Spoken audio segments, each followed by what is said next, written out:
నమస్తే, welcome to our channel. నేను ప్రియా కౌశిక్. హైదరాబాద్లోని హబ్సిగూడ మెయిన్ సెంటర్లో ఒకే కుటుంబానికి చెందిన నలుగురు వ్యక్తులు సూసైడ్ చేసుకోవడం జరిగింది. అయితే ఇందులో ఇద్దరు పెద్దవాళ్ళు, ఇద్దరు చిన్నపిల్లలుగా గుర్తించారు పోలీసులు. ఈ విషయం తెలుసుకున్న వెంటనే పోలీసులు వచ్చి హుటాహుటిన డెడ్ బాడీస్ని స్వాధీనం చేసుకొని విచారణ చేపట్టారు. అలాగే ఉస్మానియా హాస్పిటల్కి తరలించడం జరిగింది. అయితే దీని గురించి పూర్తి వివరాలు ప్రస్తుతం ఫోన్ లైన్లో హారిక ఉంది. హారికని అడిగి తెలుసుకుందాం. హలో హారిక. రైట్ ప్రియాంక. అసలు ఏం జరిగింది హారిక? ఎందుకంత కష్టం వచ్చింది? వయసు కూడా చాలా చిన్నదిగా చెప్తూ ఉన్నారు. ఏంటి అసలు? రైట్ ప్రియాంక. ప్రస్తుతం హబ్సిగూడలో ఇదైతే దారుణం అని చెప్పుకోవాలి. ఎందుకంటే ఇద్దరు పిల్లలు తొమ్మిదో తరగతి అండ్ ఫోర్త్ క్లాస్ చదువుతున్న ఇద్దరు పిల్లలున్నారు. ఒక పాప, ఒక బాబు.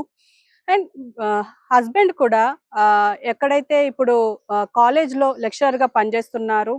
అయితే దాదాపు అర్ధరాత్రి సోమవారం నైట్ ఈ సంఘటన జరిగిందని చెప్పుకోవాలి. ఎందుకు అనంటే ఆహ్, మొత్తం మీద ఆయన పాకెట్‌లో ఒక లెటర్ దొరికింది. ఆ లెటర్ ఆధారంగా తెలుస్తుంది ఏంటి అంటే, ఆయనకి మానసిక అండ్ ఆరోగ్యపరంగా సమస్యలు ఉన్నట్టు తెలుస్తుంది. పైగా అతనికి సంబంధించి ఇప్పటివరకు అంటే ఆర్థిక ఇబ్బందులు కూడా ఉన్నట్టయితే తెలుస్తుంది. సో, ప్రస్తుతం మనమైతే ఇక్కడే ఉన్నాము. ఇక్కడే థర్డ్ ఫ్లోర్‌లో చూడొచ్చు. ఈ థర్డ్ ఫ్లోర్‌లోనే వీళ్ళు సూసైడ్ చేసుకోవడం జరిగింది. అయితే ఈ సూసైడ్‌కి కారణం మాత్రం ఆయన జేబులో ఉన్న ఒక లెటర్ ఆధారంగా అయితే పోలీసులు చెప్తున్న ఇదే. అయితే వేరే మార్గం లేక చనిపోతున్నాం, క్షమించండి అని చెప్పేసి ఆయన లెటర్‌లో ఉంది. మా చావుకు ఎవరు కారణం గాదు. కెరీర్, మానసికంగా, శారీరకంగా ఎన్నో ఇబ్బందులున్నాయి. ప్రస్తుతం అంటే ఈ ఉస్మానియా హాస్పిటల్‌కి వీళ్ళని బాడీస్‌నైతే తీసుకెళ్లారు. మరి పోలీసులు ఇంకా దర్యాప్తులో ఇంకా తేల్చాల్సి ఉంది. మరి దీనిపైన ఏమైనా అనుమానాలు ఉన్నాయా అనంటే మాత్రం ఖచ్చితంగా లేవనే చెప్తున్నారు. అయితే ఇప్పుడు ప్రస్తుతం ఈ చంద్రశేఖర్, కవిత ఎవరైతే ఉన్నారో మరి ఎక్కువ వయసు ఉన్నట్టు కూడా తెలుస్తలేదు. 40, హస్బెండ్‌కైతే 40, వైఫ్‌కైతే 35 ఉన్నట్టు తెలుస్తుంది. పిల్లలు కూడా పాప 9వ తరగతి చదువుతుంది. బాబు 4థ్ క్లాస్ చదువుతున్నట్టయితే తెలుస్తుంది. ఇది మొత్తం ఓయూ పోలీస్ స్టేషన్ పరిధిలో జరిగింది. అయితే ఇప్పుడు ప్రస్తుతం వీళ్ళ బాడీస్‌నైతే హాస్పిటల్‌కి తరలించారు. వీళ్ళ కుటుంబ సభ్యులు కూడా ఇప్పుడు ప్రస్తుతం ఇక్కడ లేరు. ఆహ్, ఇల్లుకైతే తాళమేసింది ఉంది. ఇక్కడ ఓనర్‌లు కూడా చెప్తున్నదేంటంటే వాళ్ళసలు ఇక్కడ ఎలాంటి గొడవలు పడలేదు అనేసి అని అంటున్నారు ప్రియాంక. రైట్. నైబర్స్ దగ్గర నుంచి కూడా వాళ్ళ ఫ్యామిలీ పరంగా ఎలాంటి కంప్లెయింట్స్ లేవు అని అంటారు. అంటే ఎప్పుడు కొట్లాడుకోవడం కానీ, ఇతరితర సమస్యలతో కానీ వాళ్ళెప్పుడు లేరు. బానే ఉండేవారు. ఆశ్చర్యానికైతే గురవుతున్నారు అని అంటారు. అంతేనా? రైట్ ప్రియాంక. ఎందుకు అనంటే అసలు ఎప్పుడు ఎవరితో ఎక్కువగా గొడవలు పడలేదు. అండ్ బయట కూడా పడలేదు. ఎప్పుడు అంటే చాలా బాగా మాట్లాడేవారు అనేసి అని అంటున్నారు. పిల్లలు కూడా మంచిగా కలుపుగోలుగా ఉండేవారు అని అంటున్నారు. స్కూల్‌లో ఫస్ట్ క్లాస్‌లో చదివే పిల్లలు వీళ్ళిద్దరు.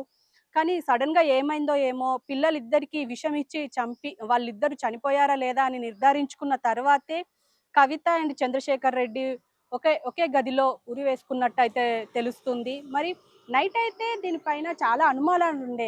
ఏం జరిగింది అని. కానీ ఎప్పుడైతే చంద్రశేఖర్ పాకెట్‌లో లెటర్ దొరికిందో, ఆ లెటర్‌తో కొంచెం నిర్ధారణ అయితే అయింది. కానీ ఇంకా పోలీసులు అనుమానాలైతే వ్యక్తం చేస్తున్నారు. మరి ఇంకా ఏం జరుగుతుందనేది ఖచ్చితంగా ఎదురు చూడాల్సిందే ప్రియాంక. రైట్. సో, పిల్లలకి విషం ఇచ్చిన తర్వాత వాళ్ళు చనిపోయారో లేదో గమనించుకొని వాళ్ళు చనిపోయారని తెలిసాక వీళ్ళు సూసైడ్ చేసుకోవడం జరిగింది అని అంటున్నారు. Right. Right. Thank you Harika.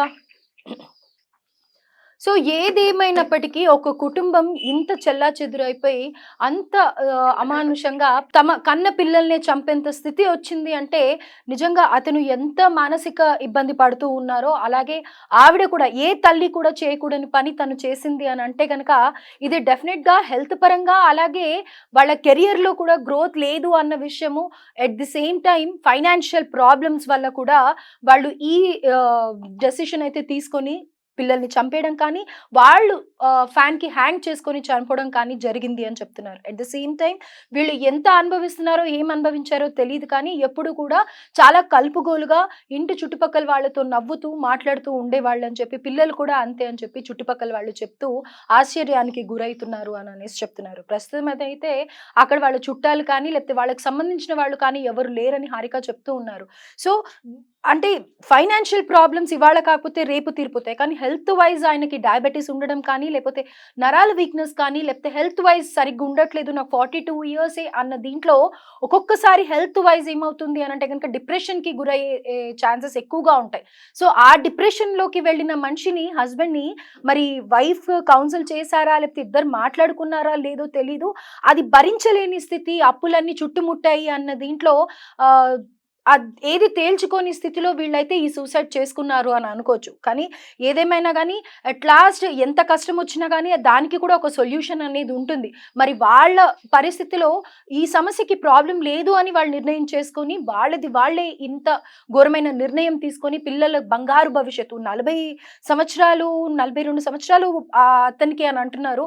At the same time ఆ లేడీకి కూడా 35 ఇయర్స్ అంటే వాళ్ళు చాలా చిన్న ఏజ్ అని చెప్పుకోవచ్చు. ఇప్పుడిప్పుడే ఇంకా ఎంతోమంది 50 ఏళ్ళకి, 60 ఏళ్ళకి కూడా ఇల్లులు కట్టుకున్న వాళ్ళున్నారు, సెటిల్ అయిన వాళ్ళున్నారు. దేనికైనా టైం పడుతుంది. కానీ వీళ్ళు మానసికంగా ఏం సంఘర్షణ గురవుతున్నారు అనేది ఎవరికీ తెలీదు. అట్ ద సేమ్ టైమ్ ఆయన ఒక కాలేజ్‌లో లెక్చరర్, జూనియర్ లెక్చరర్‌గా వర్క్ చేస్తూ ఉన్నారు.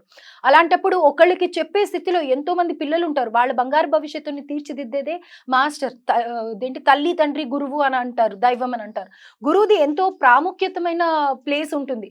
అలాంటి గురువే ఇంత డిప్రెషన్‌కి గురయ్యారు అనంటే గనక నిజంగా ఇదంతా పోలీస్ విచారణలో తెలిస్తే కానీ మనకి తెలీదు. అట్ ద సేమ్ టైమ్ ఆయన పాకెట్‌లో అయితే 2 లెటర్స్ ఉండడం జరిగింది. మా చావుకి ఎవరు కారణం కాదు అంటూ వాళ్ళు లేఖ కూడా రాసి పెట్టారు. సో, ఉస్మానియా యూనివర్సిటీకి బాడీని పంపించడం జరిగింది. పోస్ట్ మార్టం అయిపోయిన తర్వాత విచారణలో మరికొన్ని డీటెయిల్స్ అయితే తెలిసే ఛాన్సెస్ ఉన్నాయి. Stay tuned for more updates.